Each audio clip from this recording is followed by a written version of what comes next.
Let's talk tools and words. I'm going to teach you today why you have a problem and it bothers you, but probably no one has talked about it. I'm going to change that. And what that problem is that you read words, you write words, you study really, really hard. But the moment an English person says these words or says some of the words, or you hear them, they seem to disappear. Like, rain from the sky just disappears, gone. Why is that? Well, this lesson I'm going to teach you why that happens, and I'm going to show you how to change it so it doesn't happen to you. All right? And it has to do with tools. Using the tools, which are your words, using them properly so that you can get the best results and they become useful.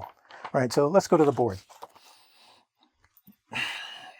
I have 4 words here. See? Words are tools, and they are. Words are tools of communication.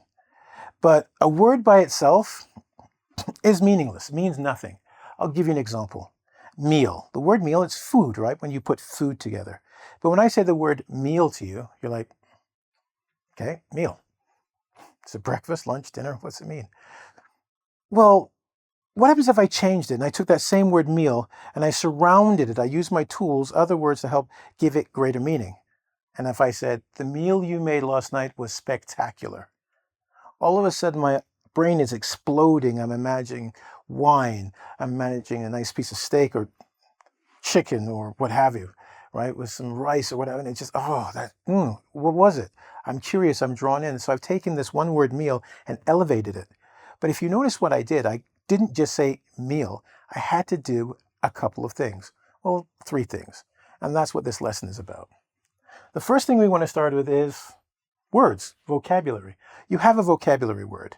And I'm going to start with the word responsible. And we're going to work through with the word responsible until we can find a way that we can remember this word no matter what. Okay? So let's start with the word responsible. Do you know what it means? Okay, so responsible means to trust in someone to do something. Or if you're not thinking of that, it's the reason why something happened. This is responsible, and that's why this happened, okay? A person responsible, a machine is responsible for breaking down, so these problems happened or what have you. And trust, he's responsible. I trust him or her, he or she, to do the job. Yeah? Okay, so that's what it means. It's also an adjective, yeah? You can have responsibility, which is a noun, but we're just sticking with the word responsible. So I need to know it's an adjective. How does it work? I need to know what it means, to trust or the cause of something. Now that I've got that, it's great, but it's not going to stick in my head. It's going to fall when I hear people say it or when I try to speak it because it's not anchored. It doesn't have anything, as we have here, a nail with hammer, nailing it so I can remember it. I can bring it back. So how do we change that? Well, we can change it into a phrase. For those of you who don't know what a phrase is, it's when you have a sentence fragment, that means a part of a sentence, that can have either a verb or a noun, but not both. Okay? So in this case, I'm going to choose responsible for. Now, I've taken the word responsible from being something I trust or the cause, and I've given it a bit more meaning. It's like adding a little bit of salt and pepper to your meal. Give it some flavor. It brightens the taste or brings out more of the taste, yeah? And we're doing it by doing this. When you're responsible for something, you are the one that has to do it. Remember, cause, and you trust them to do it. What instances could we think of responsible for that we have this new meaning? Well, if you're at work, you could be responsible for the advertising. It means it's your job. So responsible for becomes it's your job or someone's job. That has a lot more meaning because in the real world, I can think of things that are my job that I have to do. You're responsible for the children, feeding, cleaning, helping them with their homework. You're responsible for taking out the garbage, emptying it, putting outside, bringing more in. Now, this word responsible isn't just this word floating around in space. You have hammered it down, right? We have made it useful. We've leveled the situation. Don't ask me these tools. I am not handy. I'll do a video on what handy is. You'll laugh because I am not handy. Okay, so we've gone from word and we've moved to phrase. Now, I didn't do these in order because I wanted you to pay attention. I know you. You'd read and go, 1, 2, 3, 4. I know all. I don't listen. No, listen. So we went from word to phrase. And you're probably going to go, which one's next? Well, we're going to take that thing and make it a little bit longer. Responsible for gives me some idea. Someone is responsible. Something is responsible for something. But it's still not the full meal we were talking about. Remember food? I need more, a little bit more. And that's why I have to say, I am responsible for X. Now I've created a sentence. And with that sentence, I've really crafted or created meaning. Now I can get into it and go, well, what am I responsible for in my life? I'm responsible for me. I have to brush my teeth to keep them, right? I have to take a shower and clean myself. I have to get clothing. I have to eat, take care of myself. Oh, can you think of something you're responsible for? If you're a student, you're responsible for what? Studying, right? It's just easy. So we take this phrase, we take this word, make it a phrase, we change it into a sentence, and the sentence has meaning. And all of a sudden, we can think of situations. I said, you're a student. I mean, what are you doing? You are studying. So what are you? I'm in school. I'm responsible for all the work that I have to do in school if I want to get a good grade. There you go. You just mastered this word. And you have a situation in which you can use it. And then once you get there, you go, well, what does that mean? To take care of. I am responsible for certain jobs at my house in order to make sure the house is clean and tidy. Yes. Washing the dishes, taking the trash out, doing the laundry. Who is responsible for that in your life? This is real world application. Application means to use. And this is what we have to do with our words in order to make them useful. That's why they become tools, because they create our worlds and we create our life. When we don't do that, it's just a list of things. And I don't know about you, but it's hard for me to remember a list of things. When I go to the grocery store, if I have a list, I have to write it down. And that brings us right back to where you started this. With all your heart studying, you're writing and reading, but not speaking. But we brought it from being passive on the page to life, right? Making it with action by creating sentences, and creating situations which we could use them. So I've given you a lot of information, or at least given you the understanding of why it happens, right? And I promised you that I would show you how we could fix that. So I did show you partially here how to fix that, just by going through that explanation.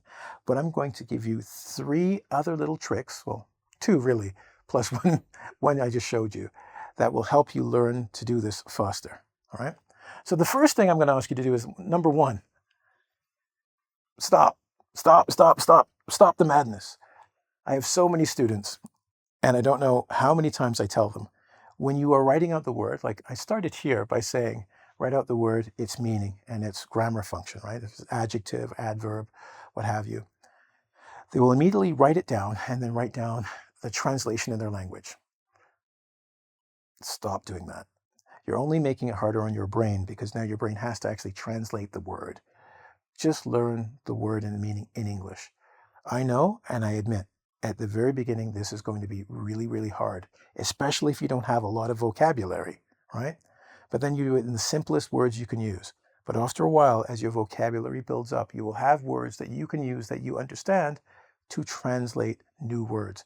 By translate, I mean take a word you don't know in English and then find words in English to help you understand.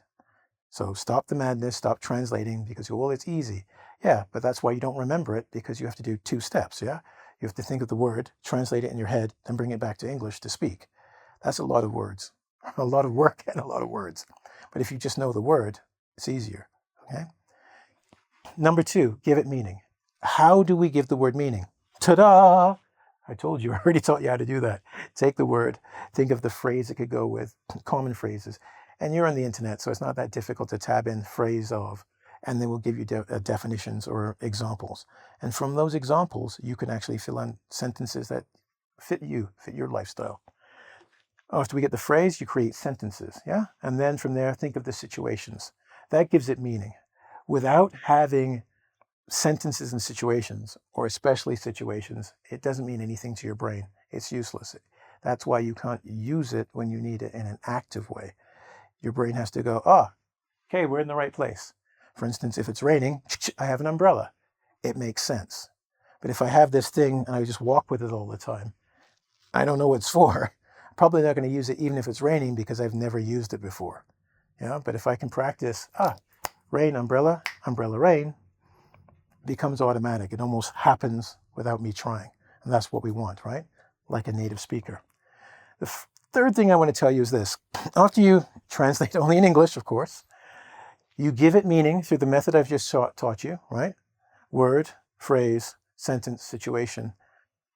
24xxx. Well, what does that mean? Within the next 24 hours, try to find a situation to use it. Remember what I said, if your brain thinks it's a tool that can be used and you demonstrate it, your brain will remember it because it's like, oh, we just used it here, here, and here. This must be an important word. And if it's an important word, we're going to file it. That means put it away somewhere that we can get it when we need it because we've already used it 3 times. Who knows when we're going to use it again? Like an umbrella. Honestly, I carry one in my bag because in Canada, spring and fall, it rains, and the summer. So you just never know when you're going to use it. 90% of the time it stays in my bag, but when I need it, it's always there. And if you practice vocabulary the way I've shown you, remember that thing I talked about at the beginning, that fear? You talk and the words just disappear?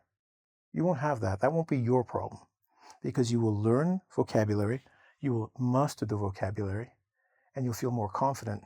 That's a secret I didn't put. When you're confident, you relax.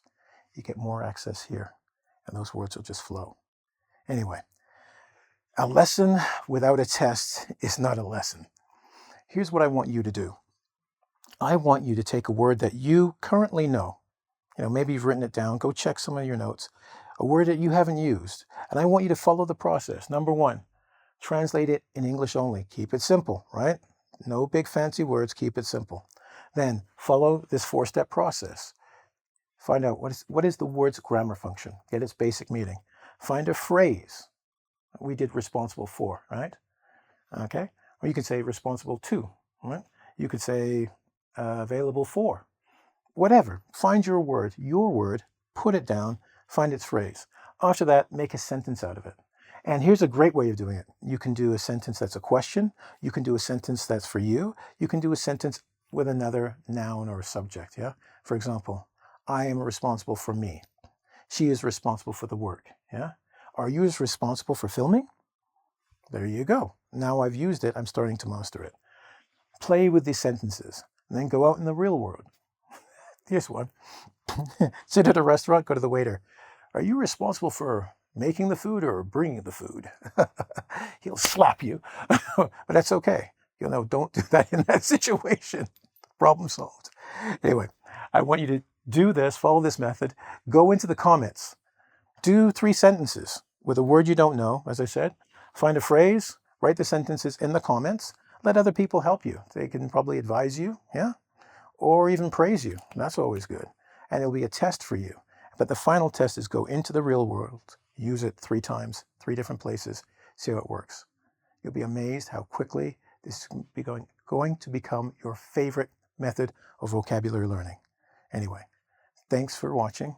Don't forget to go to invid.com, yeah, or watch us on YouTube. See you.